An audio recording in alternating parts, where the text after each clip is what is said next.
আসসালামু আলাইকুম এভরিওয়ান। আমি স্বর্ণা, ফ্লোরিডা থেকে। আশা করছি সবাই ভালো আছেন। আজকের সকালটা বাইরে বেশ রোদ ঝলমলে হলেও বাইরে কিন্তু বেশ বাতাস ছিল এবং খুব ঠান্ডা বাতাস। এদিকে আমার মেয়ে তখনও ঘুম থেকে ওঠেনি। তাকে ঘুম থেকে উঠিয়ে নাস্তা করানোর চেষ্টা, যদিও বৃথা চেষ্টাই বলা চলে, সে কিছুই মুখে নিচ্ছিল না কেন জানি আজকে আমার বাবা মায়ের ডক্টরের অ্যাপয়েন্টমেন্ট ছিল, তাই সকাল সকালই তড়িঘড়ি করে রেডি হয়ে সবাই বের হয়ে গেলাম। ফ্লোরিডাতে কোনো স্পেশালিস্ট ডক্টর দেখাতে হলে অ্যাটলিস্ট 2 থেকে 3 মাস অপেক্ষা করতে হয়। যেমন আজকের এই অ্যাপয়েন্টমেন্টটি আমি আজকে থেকে প্রায় 2 মাস আগে নিয়েছিলাম।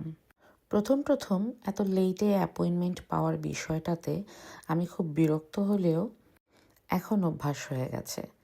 যেখানে যে নিয়ম, যদি খুব বেশি প্রয়োজন হয় তাহলে ইমার্জেন্সিতে যাও, কিন্তু স্পেশালিস্ট ডক্টর দেখাতে হলে অপেক্ষা এভাবেই করতে হবে। আজকে এসেছিলাম একজন পায়ের স্পেশালিস্ট ডক্টরের কাছে। আমার বাবা মা দুজনেই ডায়াবেটিক্স পেশেন্ট, তো তাদের বেশ কিছুদিন ধরেই পায়ে একটু সমস্যা দেখা দিচ্ছিল, এই কারণেই এখানে আসা। এখানে এসেই আমার মেয়ে মহা খুশি, কারণ সে ভীষণ খোলা জায়গা পেয়েছে, সে দৌড়াতে পারবে, ছোটাছুটি করতে পারবে। আর আমার মা ব্যস্ত তাকে হাত ধরে নিয়ে যাওয়াতে। দেখতে পাচ্ছেন এখানে সে তার নানুমণির হাত ধরে এগিয়ে যাচ্ছে, লিফটে গিয়ে দাঁড়ালো। আমি যখনই চেম্বারে গেলাম, আমার মেয়ে নিজে থেকেই চুপটি করে চেয়ারের উপরে বসে পড়লো। তার খুব ভালো লাগছিল সেখানে। তাকে দেখলেই বোঝা যাচ্ছে সে ভীষণ খুশি, কোথাও নতুন কোনো জায়গায় এসেছে, এখানে সে নতুন কিছু এক্সপ্লোর করতে পারবে, তার মাথায় এমন কিছুই চলছিল। তো এই তো এটা ডক্টরের চেম্বারের ভেতরে। আমার মেয়ে অ্যাজ ইউজুয়াল দুষ্টুমি শুরু করে দিয়েছে, একবার লাইট অফ করছে, অন করছে। আমি বারবার ডক্টরকে সরি বলছিলাম এই কারণে, বাট এখানকার ডাক্তাররা আসলে খুবই আন্ডারস্ট্যান্ডিং। তো ডাক্তার দেখানো শেষে আমরা বের হয়ে পড়েছিলাম, কিন্তু আমার মেয়ে কিছুতেই এখান থেকে যাবে না, সে আরও এখানে কিছুক্ষণ দৌড়াবে, খেলবে। আমার বাবা তাকে বারবার ডাকছিল, কিন্তু সে যাবে না। তো ফাইনালি আমার মা আবার তাকে হাত ধরে নিয়ে যাচ্ছিল গাড়ির দিকে। সে তার নানুমণির সাথে সময় কাটাতে আসলে খুব পছন্দ করে। এই যে তারা একসাথে এগিয়ে যাচ্ছে গাড়ির দিকে, আর আমি পেছন থেকে তাদেরকে ক্যাপচার করছিলাম। এখানে ভাজি করার জন্য আমি বাঁধাকপি কাটছিলাম।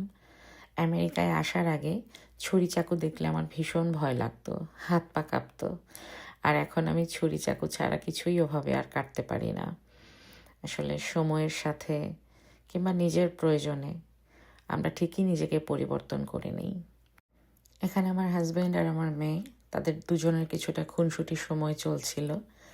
আমাদের দুজনের আসলে একটু বাইরে যাওয়ার কথা, তাই চটজলদি আমি একটু রেডি হয়ে নিচ্ছিলাম। এর মধ্যে একটু রেডি হয়ে নিজেকে দেখেও নিলাম, চেক করা যেটা বলে ঠিকঠাক আছে কি না। আমরা গিয়েছিলাম আসলে আমাদের রেস্টুরেন্টে। আমাদের রেস্টুরেন্টের নাম ক্যাপিটাল হট চিকেন। এটা ওভিডোতে, যারা স্যানফোর্ড, লেক মেরি, ওভিডো এর কাছাকাছি এরিয়াতে আছেন, এই এরিয়াগুলোতে আছেন, তারা চাইলে গিয়ে ট্রাই করতে পারেন। It's a hot chicken restaurant and it's হালাল। সো আমাদের যেসব মুসলিম ভাই বোনেরা আমরা হালাল খাবার খুঁজি, কোথাও গেলে হালাল খাবার খেতে চাই, তাদের জন্য এটা একটা বেস্ট অপশন হতে পারে।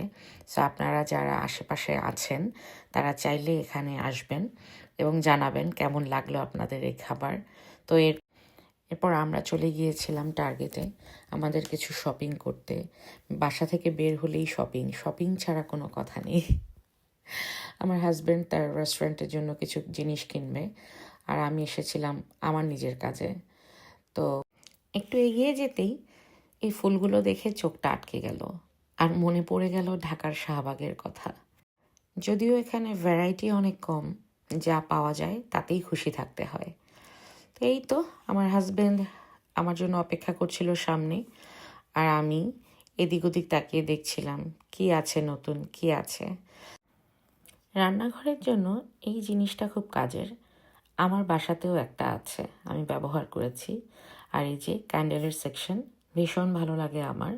রান্না করার পর রান্নাঘরে যদি একটা ক্যান্ডেল জ্বালিয়ে রাখা যায়, অনেক সুন্দর স্মেল হয়, রান্নার গন্ধটা দূর হয়ে যায়, ভালো লাগে ঘরে।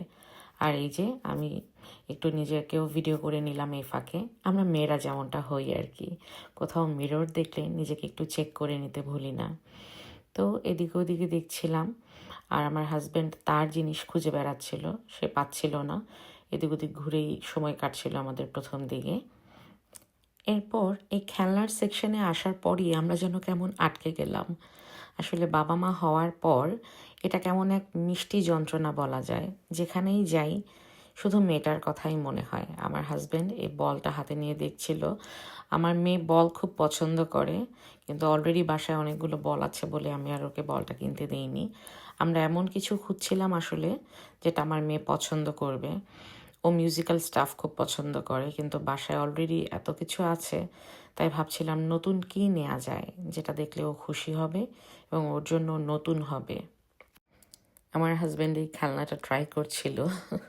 আসলে বাচ্চার সাথে সাথে মাঝে মাঝে নিজেরাও বাচ্চা হয়ে যায়, ভালোই লাগে। ফাইনালি এখান থেকে আমরা একটা খেলনা পছন্দ করতে পেরেছিলাম আমাদের মেয়ের জন্য। এখন দেখা যাক, বাকিটা বাসায় গেলে বুঝতে পারবো সে পছন্দ করে কিনা, তার ভালো লাগে কিনা।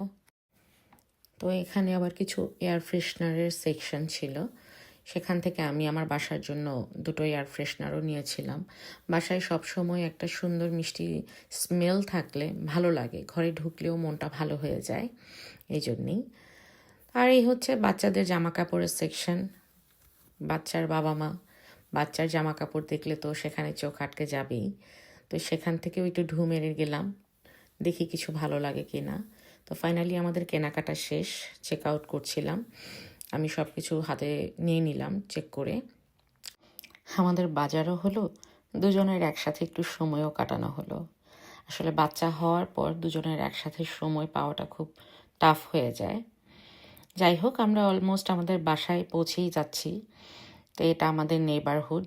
তো নেইবারহুডে ঢোকার পর ক্রিসমাস লাইটিং দেখতে খুব ভালো লাগছিল আমার। আমি আমার হাজব্যান্ডকে বলছিলাম গাড়ি যেন একটু স্লো চালায়, আমি একটু লাইটিংয়ের ভিডিও নিব। ক্রিসমাসের এই সময়টা আসলে খুব ভালো লাগে, যেদিকেই তাকাই আলোর ঝলকানি, চারদিকে উৎসব মুখর একটা পরিবেশ। তো এভাবেই আমি আর আমার হাজব্যান্ড দুজন পুরো নেইবারহুডটা একটু ঘুরে বেড়াচ্ছিলাম, দুজন গল্প করছিলাম। আসলে প্রতিটা বাড়ি এত সুন্দর করে সাজানো, দেখলেই চোখ জুড়িয়ে যায়। একটার থেকে একটা বেশি সুন্দর। ওরা যে অনেক পরিশ্রম করে সাজিয়েছে সেটা দেখলেই বোঝা যাচ্ছিল।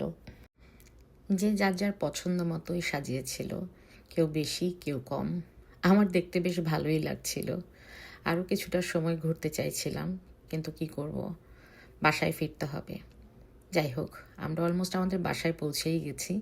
আর এই যে আমাদের একমাত্র কন্যা, সে তার খেলনাটা পেয়ে বেশ খুশিই হয়েছিল, তার মনে হচ্ছিল বেশ পছন্দ হয়েছে। তার খুশিতেই আমাদের খুশি। আজকের ভিডিওটা তাহলে এখানেই শেষ করছি। আমার পরিবারের জন্য প্লিজ দোয়া করবেন। দেখা হবে অন্য কোনো ভিডিওতে।